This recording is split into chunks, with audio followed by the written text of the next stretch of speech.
questions. Question oral. The honourable member for Leeds, Grenville, Thousand Islands, and Rideau Lakes. This Prime Minister is spending $21 billion more on the public service than when he took office. And it takes a special kind of incompetence to spend 50% more on the bureaucracy, but to give Canadians worse service with 150,000 workers out on strike, the largest public sector strike in 40 years. How will this Prime Minister fix the government and public service that he has broken? The Honourable Parliamentary Secretary to the Prime Minister. Mr. Speaker, public servants and the Public Service Alliance of Canada provide services that are important to Canadians, valuable services, and one which and the government certainly values their work. We are committed to reaching an agreement with the Public Service Alliance of Canada that is fair to government employees and also reasonable for Canadians. There is a competitive deal on the table, and I'm really proud to say, Mr. Speaker, that both parties are continuing to negotiate in good faith, and Canadians expect both parties to reach an agreement. The honourable member for Leeds, Grenville, Thousand Islands, Rideau Lakes. Why doesn't the Prime Minister stand up and answer? I'll tell you why. Because this Prime Minister won't stand up for Canadians. He won't stand up for Canadians who are stuck in passport. Hold on a sec here. Okay, I'm doing two things at the same time, and I apologize for that. Just we need to make sure we can't say if somebody's in the chamber or not in the chamber. So the honourable member for Leeds, Grenville, Thousand Islands, Rideau Lakes. Why doesn't this Prime Minister stand up to answer the question? He won't stand up because he won't stand up for Canadians. He won't stand up for Canadians who are stuck in passport lines. He won't stand up for Canadians who are stuck in airports, and he won't stand up for the 700 men and women in uniform who are without heat and hot water as a result of his failures. So when will this Prime Minister finally stand up for Canadians and fix what he's broken? The Honourable Parliamentary Secretary. Mr. Speaker, in spite of your admonition and trying to encourage the member not to do indirectly that he can't do directly, it's almost symbolic of how they treated the public service when they were in government, Mr. Speaker. Public servants remember very well how the Conservatives had abrogated their rights, provided terrible working conditions, and got no value for it. This government believes in public service. We believe in good faith negotiations. We are there and we're providing important services to Canadians, as Canadians saw through the pandemic, as they saw through many things that have, through the things that will help us deal with the current inflation. This is good news for Canada, Mr. Speaker. The honourable member for Leeds, Grenville, Thousand Islands, Rideau Lakes. This government would call the largest public service strike in 40 years good news for Canadians. Long lines at our passport offices, good news for Canadians. Record delays at our airports, good news for Canadians. Or say that having hundreds of men and women in uniform at CFB Petawawa without heat and hot water because of their incompetence, good news for Canadians. But they're not in it for Canadians, and that's exactly why this morning, when we tried to call Alexandre Trudeau from the Trudeau Foundation to committee to talk about how he signed for a $200,000 check from Beijing as part of an influence operation to get access to this Prime Minister, which they did in fact get, they sent their Liberals in to block it. When will they stand up for Canadians? The Honourable Parliamentary Secretary. Mr. Speaker, with regard to the question of what happened at the committee today, committees, as you know, Mr. Speaker, are of course masters of their own destiny. The committee chose not to go forward and support what the Conservatives have brought forward.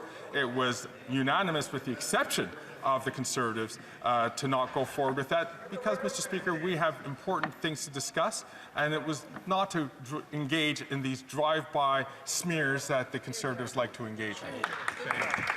The honourable member for Mégantic-L'Érable. The Prime Minister wrote long letters to public servants in 2015 promising to negotiate with them in good faith. Yet he's the only Prime Minister in the past 40 years who hasn't successfully negotiated with them. The worst is that this Prime Minister has a really unique and special type of incompetence, because in 8 years he managed to increase the cost of the public service by 50%. That's $21 billion. And yet he was unable to prevent the strike of 155,000 employees. So how does he justify this monumental failure? The Honourable Parliamentary Secretary to the Prime Minister. Once again, Mr. Speaker, We feel that public servants do very important work for Canadians. We agree that they have the right to strike if they are legally able to do so. What's important, though, Mr. Speaker, is to have the chance to negotiate in good faith. And thus far, Mr. Speaker, that's exactly what we've done. Unlike, Mr. Speaker, when the Conservatives were in power, they prevented public servants from using their right to strike. They forced them to return to work. The Honourable Member for Mégantic-L'Érable. Mr. Speaker, it's time for the Prime Minister to stand up and address his incompetence. He has never had to strike. He's never had to wait in line to get a passport. He's never been worried about whether or not he'll be able to take a vacation in Jamaica. He's never had to wait in line in an airport because he travels by private jet. He never had to worry about the end of the month because he never had to draw up a budget for himself. So when will the Prime Minister finally get to work to solve all the problems that he's created over the past 8 years, Mr. Speaker? The Honourable Parliamentary Secretary. Mr. Speaker, we are in a situation where the public servants are legally allowed to call a strike. That's important to note. It's also important to note that both parties, the union management and the employer, are negotiating in good faith. Negotiations are going well, Mr. Speaker. We, unlike the Conservatives, will let negotiations continue. The Honourable Member for Manicouagan. Mr. Speaker, Air Canada is abandoning the regions of Quebec, and it's time for the federal government to do something about it. Even the Alouette aluminum smelter in my riding, it's the largest in America. It wrote to Air Canada because its lax approach threatens their operations. Currently, Air Canada is cancelling 1 out of every 5 flights out of Sept-Îles. And often, no flights leave from Baie-Comeau. Mr. Speaker, Air Canada has been abandoning the regions for a long time, and the federal government has been condoning it for a long time. When is Ottawa going to provide the regions with reliable, accessible air service?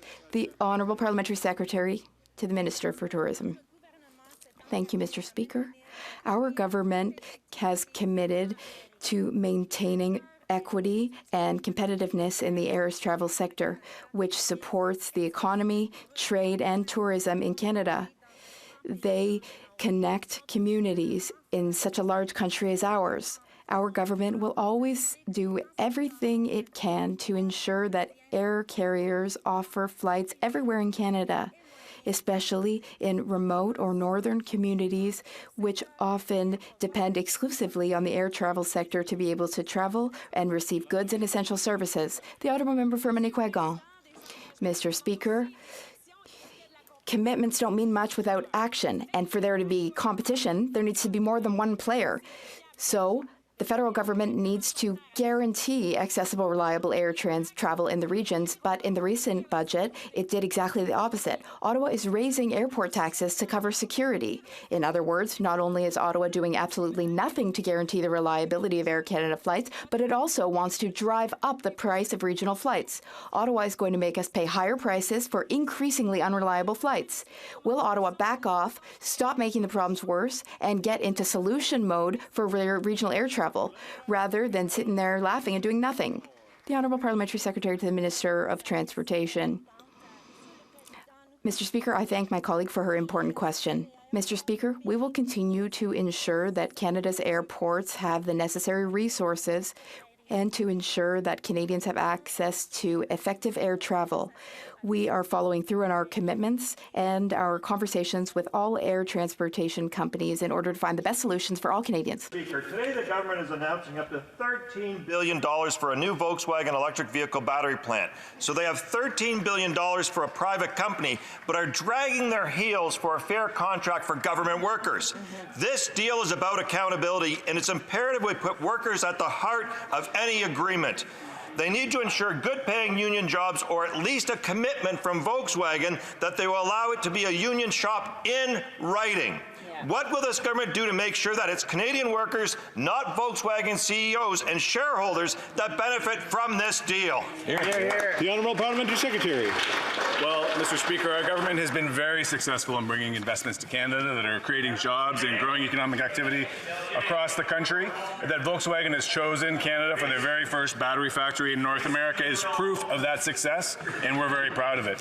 Volkswagen's historic investment of $7 billion is a major vote of confidence, Mr. Speaker, in our workers, in our growing battery ecosystem, and it shows that Canada's work to become the world's green supplier of choice is working, and I welcome the member to get on board. Yeah. The honourable member for Victoria. Mr. Speaker, Canadians are fed up. The Liberals keep saying one thing about protecting our planet, but then they do the opposite. Yesterday, we learned the minister has dropped the ball on the Liberals' own $2 billion tree promise, isn't protecting vital species, and isn't on track to meet Canada's emissions targets.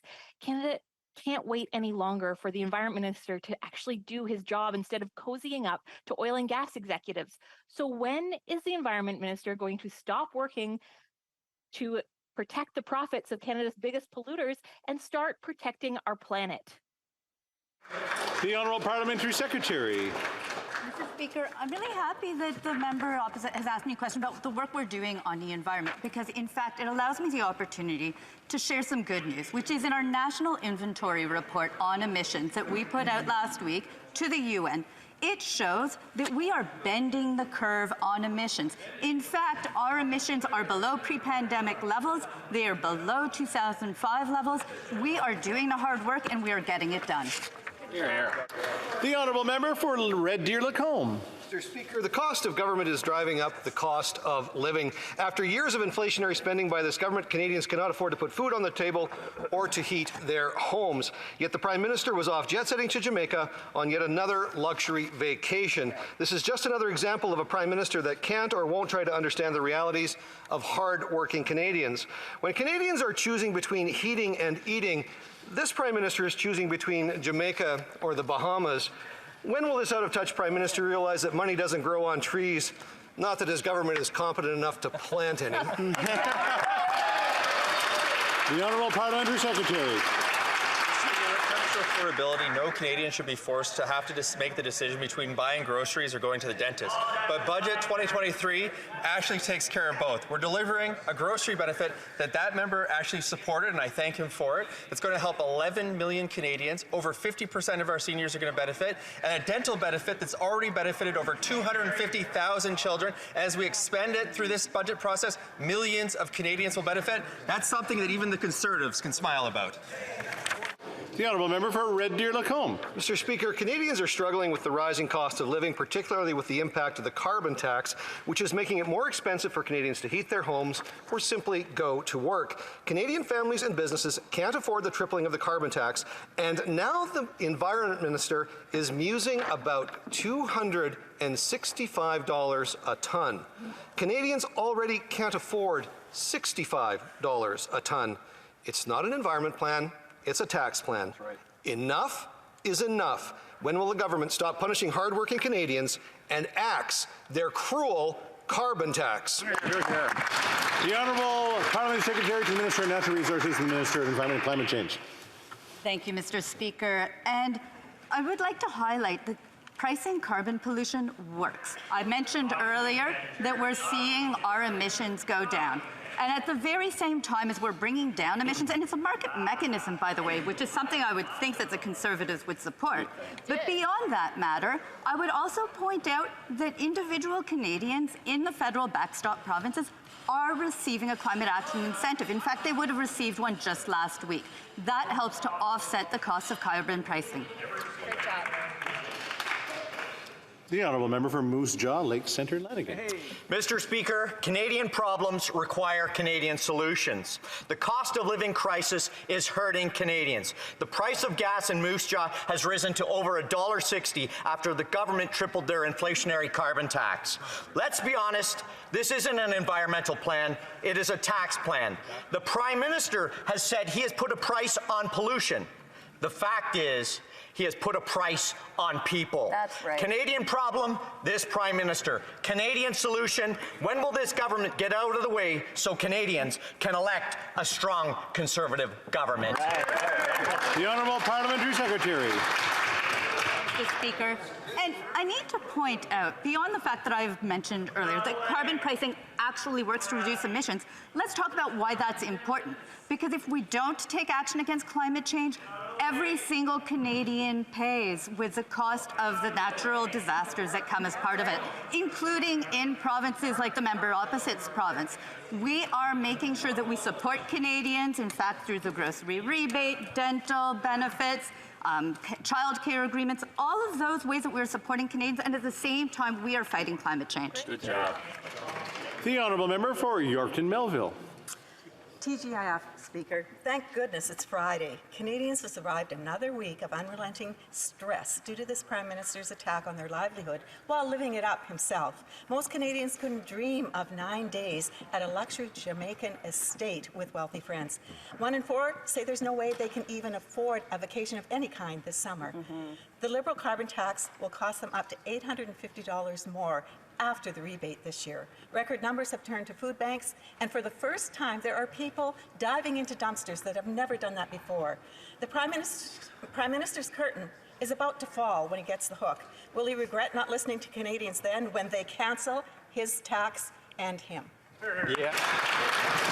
The Honourable Minister of Immigration. Mr. Speaker, there's no question that there's Canadians across this country that have been having a hard time with the cost of living, but let's put this into perspective.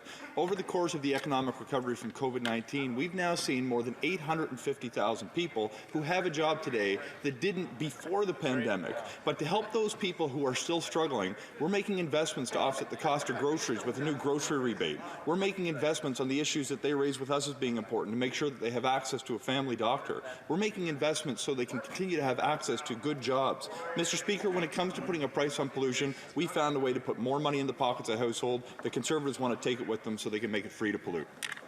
The Honourable Member of Northumberland, Peterborough South.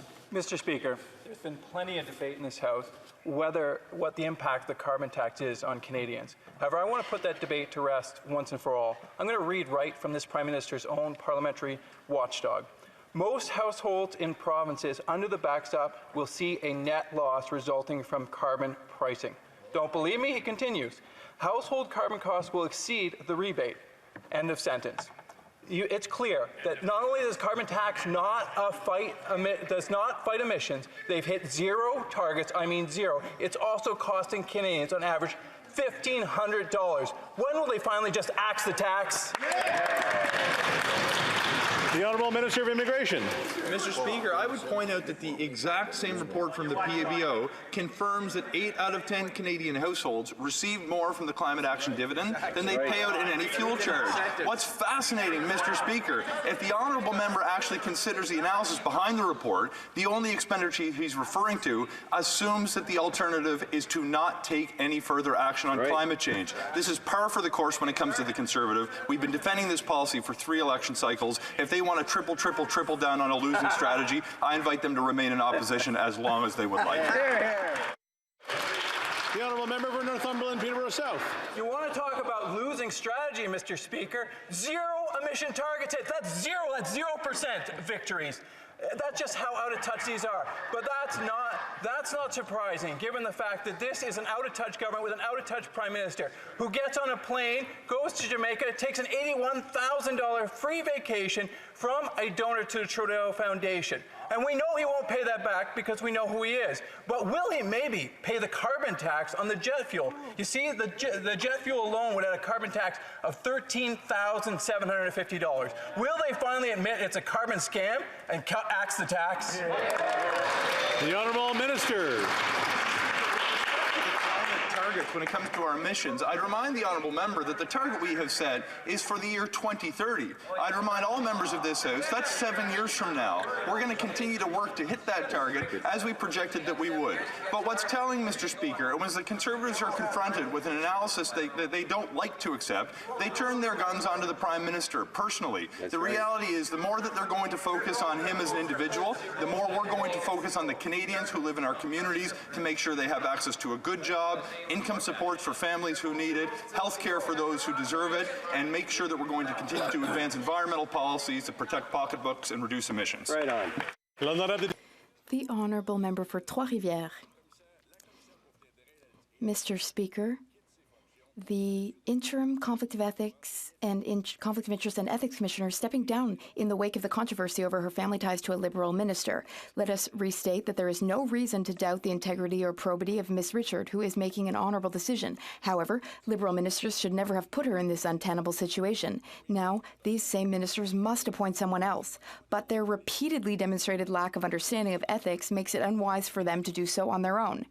And I'm not available to help them, so will they share a list of candidates with all parties and appoint based on unanimous recommendation?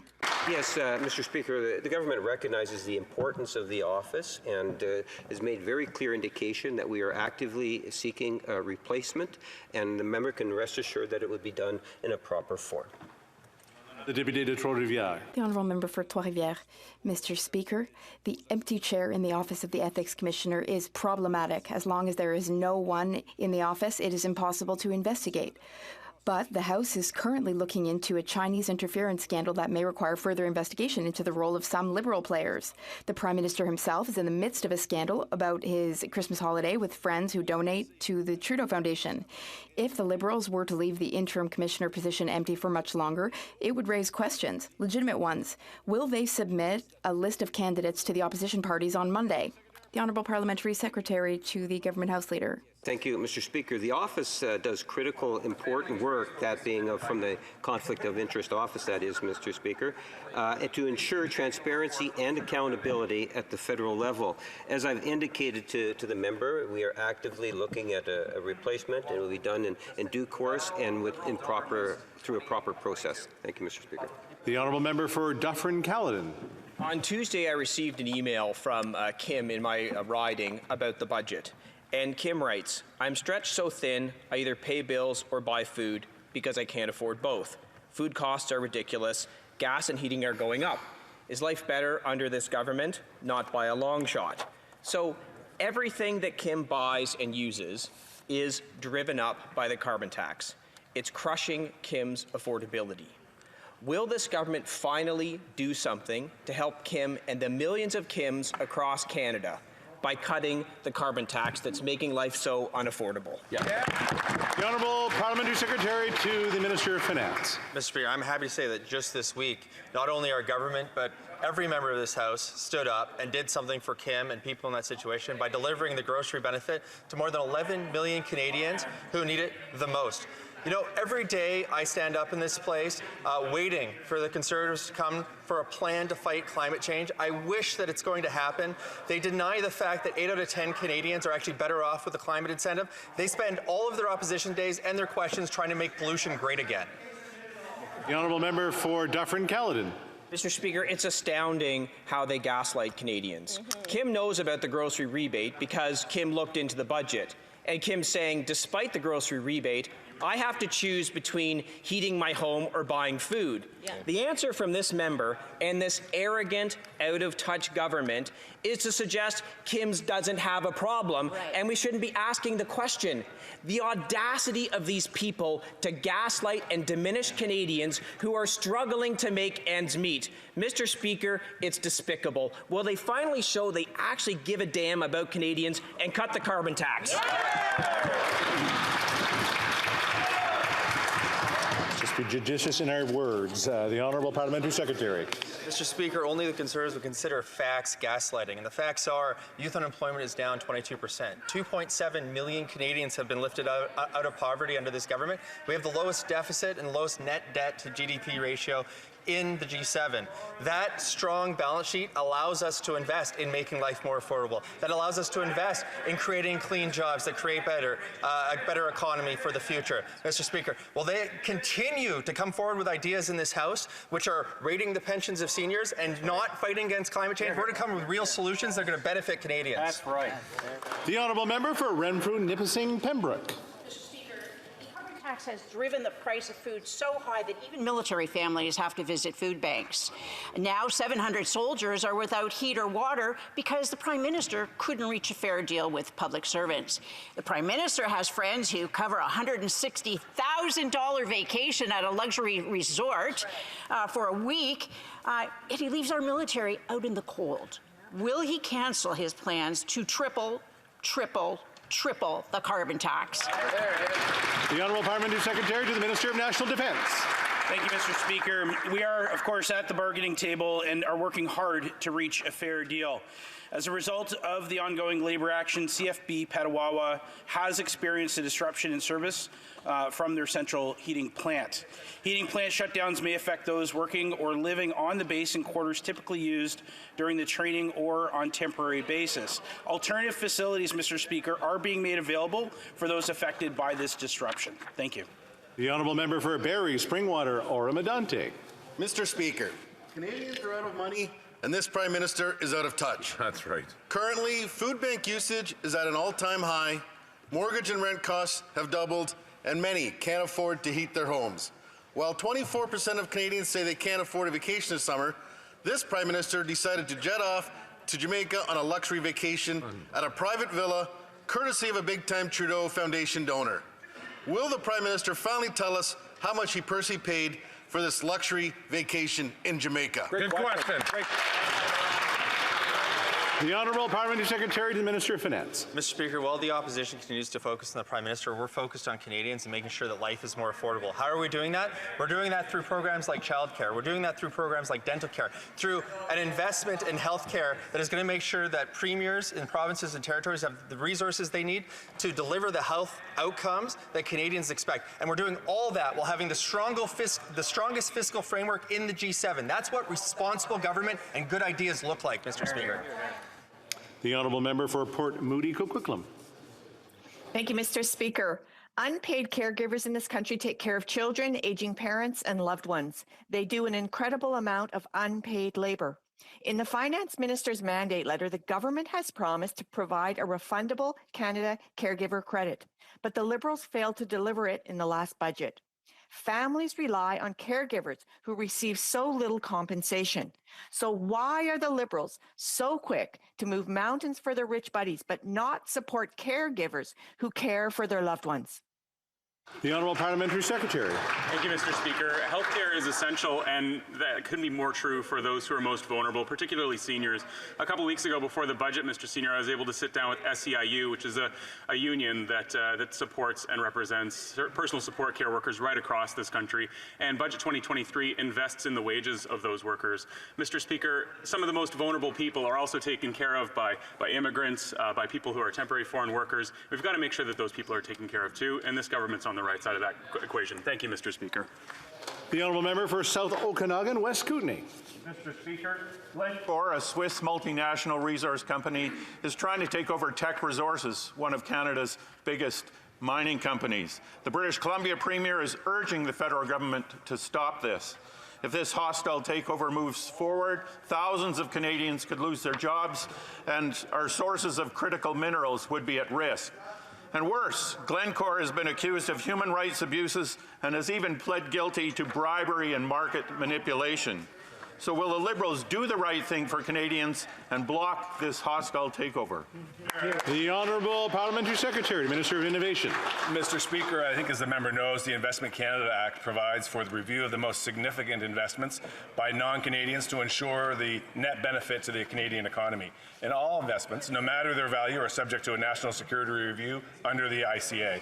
Therefore, the acquisition of a Canadian company by a foreign company would be subject to review under the ICA. As the member knows, due to the confidentiality provisions under the Act, we cannot comment further. Honourable Member for Steveston, Richmond East.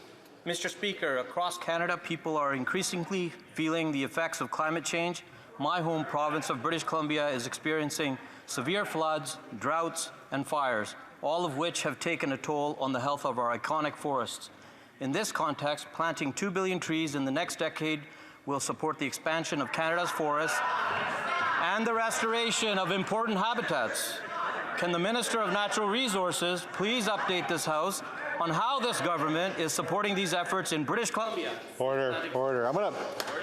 Because I didn't hear half of that question, so I'm going to let the honourable member maybe back up to the question part of his question, so that he can actually ask it to the minister. The honourable member for Steveston, Richmond East. In this context, planting 2 billion trees in the next decade will support the expansion of Canada's forests and the restoration of important habitats. Can the Minister of Natural Resources please update this House on how this government is supporting these efforts in British Columbia this planting season. The Honourable Parliamentary Secretary to the Minister of Environment and Climate Change, Natural Resources. Thank you, Mr. Speaker, and I would like to thank the member for Stevenson Richmond East for that question. This week, we kicked off the planting season by announcing an agreement with British Columbia to plant over 37 million trees. The effect is like taking almost 470,000 cars off the road. It's going to turn burnt areas into healthy forests, restore wildlife habitat and ecosystems, and I would like to wish everyone who is working in the planting field, the scientists, the planners, the nursery workers and the recipients, the best throughout this year's planting season. The Honourable Member for South Shore St. Margaret's. Last year, Volkswagen had the same revenue as the Government of Canada, $413 billion. Now these Liberals are providing a $14 billion subsidy from taxpayers. So my question is simple. How many jobs in the plant does $14 billion buy for this auto company that was convicted of environmental law crimes in Canada? The Honourable Parliamentary Secretary. Mr. Speaker, my friend may not have heard that the world is facing a new future built on the green economy. President Biden reminded us in this chamber that countries who develop green economies within their borders will be the countries that will win. This is a historic investment for all Canadians. I'll point out to the member that our investment is not a subsidy. In fact, this investment is equal to the economic impact of just 5 years of operations at this new plant. The scale of this site will create thousands of direct and indirect jobs. Our government is bringing the auto sector back to St. Thomas after a plant closed under the Conservatives' watch in 2011. The area MPs and the Conservative Premier are behind this. Why isn't the member in his party? The Honourable Member for South Shore St. Margaret's. Perhaps the member should listen to his Minister of Finance, who on Wednesday said competing with the subsidies of the Biden Inflation Act is a race to the bottom. Liberals surely would not give away $14 billion of taxpayer money without a contract on the exact commitments of jobs in the plant. So I'll ask again, how many jobs in the plant will this $14 billion subsidy buy? Great question. Honourable Parliamentary Secretary to the Minister of Innovation, Science and Industry. Mr. Speaker, every day in this chamber, the government members come to work to make life more affordable for Canadians, to grow the economy, and to take action against climate change. This investment by Volkswagen and by the federal government is a game changer for the positioning of Canada as the world's green supplier of choice. It means we're well on our way. There will be thousands of jobs created in the St. Thomas area. There will be thousands of knock-on jobs created in adjacent industries. This is a win for Canada, and it's a win for the world, Mr. Speaker. The Honourable Member for Parry Sound Muskoka. We see the interest rate increases over the course of 2022 leading to lower housing starts this year. Speaker, those are the words of a market analyst at the CMHC. Excessive Liberal borrowing and spending caused a spike in interest rates and will stall new housing construction. CMHC has also said we need to build 5.8 million homes by 2030 if we have any hope of restoring affordability. Why then is this costly coalition so determined to block the construction of homes Canadians so desperately need? The Honourable Parliamentary Secretary. Merci. J'aimerais remercier mon collègue pour sa question. I'd like to thank my colleague for his question. Many Canadians are currently dealing with the cost of housing. That's unacceptable. That's why there's good news. The federal government is showing daring leadership in order to increase housing supply and help Canadians who are facing difficulties in access to housing. We have created a fund to speed up housing construction, a $4 billion fund, and an increase of $500 to the federal housing benefit. We have also created a tax-free account to buy a first home, and I could go on, Mr. Speaker. Well, it's pretty clear it's not working. The average rent in Toronto for a one-bedroom apartment is now over $2,500 per month. Canadians who are going to renew their mortgages this year are faced with record increases in interest costs.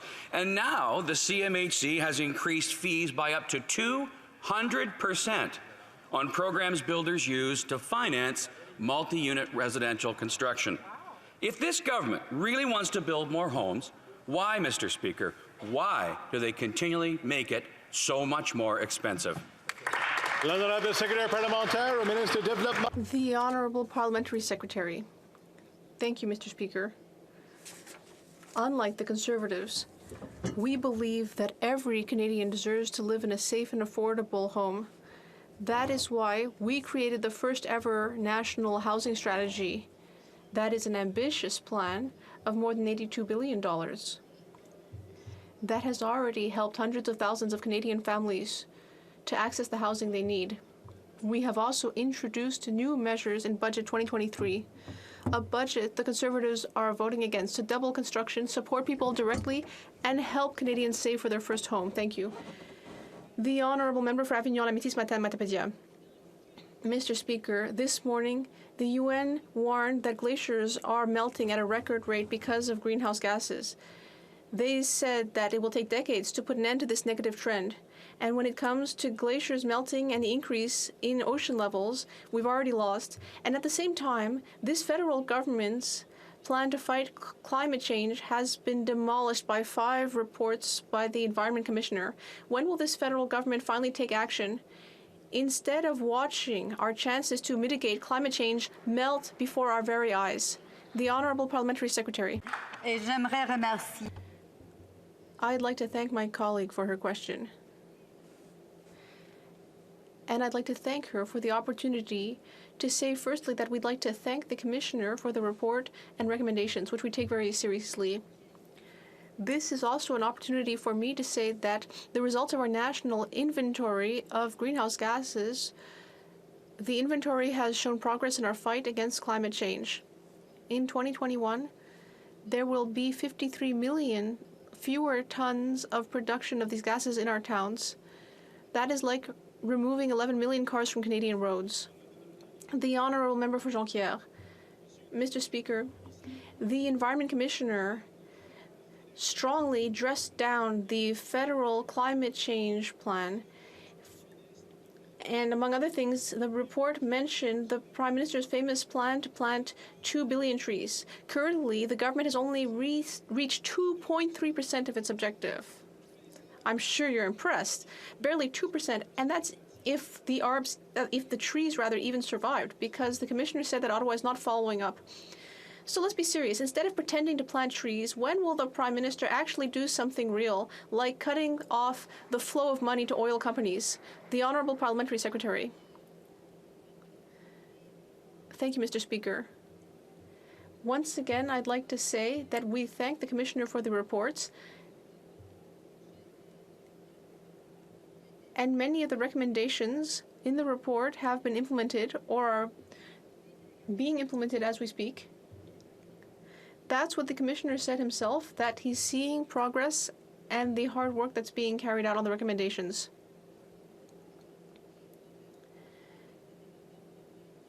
We are currently negotiating multi-year reports for planting hundreds of millions of trees over 10 years. Marie Cold Lake. Thank you, Mr. Speaker. Over the last 8 years, Liberals have repeatedly broken ethics laws, more than any government in Canadian history. Liberals have been found guilty of breaking the law 6 times, and the Prime Minister alone twice. Wow. So they decided to appoint the sister-in-law of a current cabinet minister who has also been found guilty of breaking an ethics law. But now that it's been caught, she's resigned, leaving the position to be filled yet again. What Liberals don't seem to get is the appearance of a conflict is in fact a conflict. Will the Prime Minister commit to appoint someone who is not a friend, a family member, or a member of the Trudeau Foundation? The Honourable Parliamentary Secretary. Thank you, Madam Speaker, or Mr. Speaker. I've already answered this question, and I talked about the making sure that there's going to be a replacement, and that'll happen in due time and proper process. And as the Conservatives like to focus their attention in regards to the Prime Minister, I would like to bring the attention. Today we debated the Budget Implementation Bill. An important bill to all Canadians, a bill that delivers on things such as the grocery grocery rebate, Mr. Speaker, which is going to benefit 11 million Canadians. There's all sorts of opportunities for the opposition. They can continue to repeat the same question. My preference is to highlight some of the things that are happening in Canada. Mr. Speaker, things are finally getting back to ethically acceptable now that the acting ethics commissioner has stepped down. Appointing the sister-in-law of an influential cabinet minister as commissioner for conflict of interest, that was a flagrant lack of judgment and a sign of favoritism. Mr. Speaker, is it really too much to ask that this time they find a candidate who is not part of the extended family of friends of the Trudeau Foundation for the conflict of interest commissioner's position? The Honourable Parliamentary Secretary. We have always supported the work of the Conflict of Interest Office, Mr. Speaker.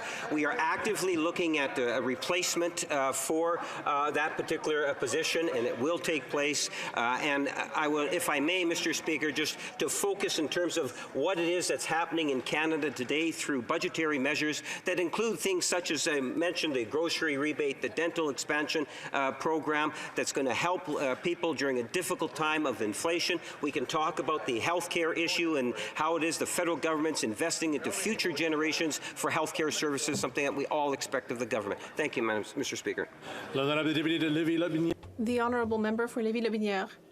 Mr. Speaker, out of more than 38 million Canadians, apparently only the Prime Minister's entourage was eligible to be appointed to the position of Conflict of Interests Commissioner. What's wrong with this picture, Mr. Speaker? Could we finally consider candidates who are not little friends and donors of the extended family of the Trudeau Foundation? Secretary Parlementaire. Mr. Speaker, again, we are actively looking for a replacement of that particular position, and it will come in due course and follow a proper process. This is a government that has consistently respected the independence of our offices, Mr. Speaker, and I would encourage members to change gears and get off the personal assassinations of characters and start focusing on the issues that are important to Canadians, such as the economy and many other things. Thank you, Mr. Speaker. The Honourable Member for Pontiac. Mr. Speaker, we learned this week that the 2027 Canada Games will be held in the city of Quebec City, which is excellent news for the Belle Province and for everyone who loves sports. For many athletes, this will be their first competition experience at a high level in a very welcoming environment. Can the Minister of Sport tell us more about the efforts made by this government in order to ensure that events like this one are a success? The Honourable Minister of Sport. I'd like to thank my colleague for Pontiac for her question, and I'd like to join my voice to hers in congratulating Quebec City, which will hold this event in 2027, 60 years after hosting the first edition. Receiving the Canada Games will be an important milestone for Quebec City and will also lead to economic benefits in the region. We will continue to work closely with our partners to offer our young athletes unique opportunities to grow and flourish in a healthy, inclusive, and safe sporting environment. The Honourable Member for Montmagny-Les-Îles, Kamouraska, Rivière-du-Loup. Mr. Speaker, at a time when families are going to have to pay $1,000 more for food this year while inflation is eating away at their paychecks, when mortgage payments are doubling and causing Canadians a great deal of stress, the Prime Minister thinks it's just fine to go on an opulent vacation in Jamaica. Can he at least tell us how much he paid out of his own pocket for his luxury hotel? Secretary Parlementaire. The Honourable Parliamentary Secretary. Mr. Speaker, for 9 consecutive months, the inflation rate has been going down in Canada. On Monday, we saw inflation go down very significantly. Our government's priority has been and will continue to be the economy and the cost of living. However, the Conservatives' priorities, especially their leaders' priorities, are to attack the Prime Minister or simply continue begging Elon Musk on Twitter to denigrate our Canadian institutions like CBC Radio-Canada. This morning, we all saw that those efforts didn't pay off. Elon Musk backed down. The honourable member from Montmagny-Lille, Kamouraska, Rivière-du-Loup. Mr. Speaker, 24% of Canadians say they will not be able to afford a trip this summer because of inflation. I can imagine that they are not very impressed when they see their Prime Minister vacationing in a Jamaican paradise on the taxpayer's dime. The average Canadian cannot even dream of such a luxurious vacation. This Prime Minister is so used to living on another planet that he doesn't even realize the image he's sending to Canadians. So I'll repeat my question. Will he pay for his luxury hotel from his own pocket? Secretary of Parliament. The Honourable Parliamentary Secretary. As the House Leader said yesterday, it's a bit somewhat hypocritical, some might suggest, when you have the Leader of the official opposition who lives in a government-supplied home, who drives in a government-supplied vehicle, who receives many different government-paid expenses, and then to be critical of other members, Mr. Speaker. I think the Conservative Party at times needs to look in the mirror or realize sometimes it's not good to throw stones in a glass house. The honourable member for Regina, Wisconsin. The mass shooting in Nova Scotia 3 years ago was a tragedy that must never be repeated. But strangely, the Mass Casualty Commission report identified the physical location of the RCMP depot in Regina as a problem and recommended that it be shut down. Mr. Speaker, the RCMP depot in Regina is a world-class police training facility fully capable of implementing any training requirements that need to be made.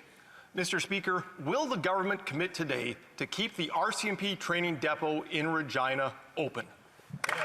The Honourable Parliamentary Secretary to the Minister of Public Safety.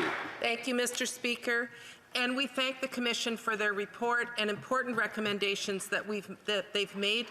We are reviewing the Commission's recommendations and will be working closely with provinces, territories, counterparts, civil society to respond in due course. We hope that the opposition parties are also reviewing all of the recommendations, not just the one on the RCMP, that dealt with gender-based violence and assault weapons, and that we can work together to implement the recommendations to save lives. Thank you, Mr. Speaker. The honourable member for Whitby.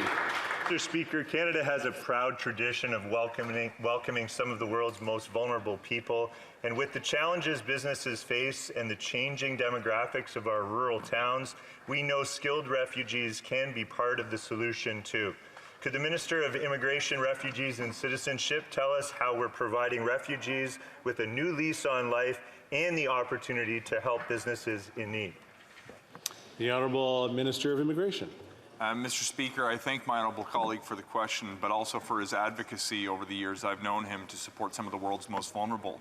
We know that when refugees or displaced people come to Canada, they arrive with a heck of a lot more than what they're carrying in their bags. These are people who have skills to contribute, to help grow our economy and give back to the communities that have given them that second lease on life. That's why we recently announced an expanded program, the EMPP, or Economic Mobility Pathways Pilot, which taps into the skills that refugees bring to Canada and is going to allow thousands to come and live in our communities and give back. Mr. Speaker, I've met these people. They're working in healthcare and high tech. We're going to continue to welcome them. It's the right thing to do, and it serves our interests at the same time. The honourable member for Churchill, Kawatanukasky. Mr. Speaker, ahead of the FIFA World Cup 2026 in Canada, we're calling on the Liberals to invest in soccer for kids in Indigenous and Northern communities. Now we find out the City of Toronto cooked up a sweetheart deal that will divert public funds to Maple Leaf Sports and Entertainment. I know the Maple Leafs aren't used to making profits come round 2 of the playoffs, so they want to max it out. But let's be real, this is a misuse of public funds. The Liberals must be clear. In the lead up to the World Cup, will they ensure that any public funds go to the public good, like investing in soccer for our communities, so all kids can play the sport they love? L'Honorable Ministre des Sports. Mr. Speaker, it's a priority for our government to ensure that sports are accessible to as many people as possible.